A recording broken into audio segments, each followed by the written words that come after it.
আজকে তো তোমাদের পরীক্ষায় রেজাল্ট বেরিয়েছে, দেখি তো কে কত নম্বর পেলে। প্রথমে রাধিকা। রাধিকা পেয়েছে 100-তে 60। হয়েছে মোটামুটি, আরও পড়বে ভালো হবে। যাও ঘরে যাও। এবার নন্দলাল, দেখি তো তোমার কত হয়েছে। 100-তে 50। মোটেও ভালো হয়নি, অনেক বেশি করে পড়তে হবে। যাও ঘরে যাও। এবার মদনমোহন, দেখি তো মদনমোহন, 100-তে 90। তুমি তো এত ভালো পাওয়ার ছেলে নও, নিশ্চয়ই 9-এর পাশে শূন্য বসিয়েছো।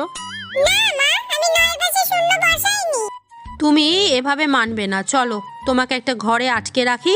আগে সত্যি কথা স্বীকার করো, তারপর তোমাকে এই ঘর থেকে আমি বের করে নিয়ে যাব। এখানেই বসে থাকবে।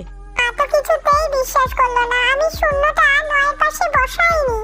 আমি তো শূন্যর আগে 9টা বসিয়েছিলাম।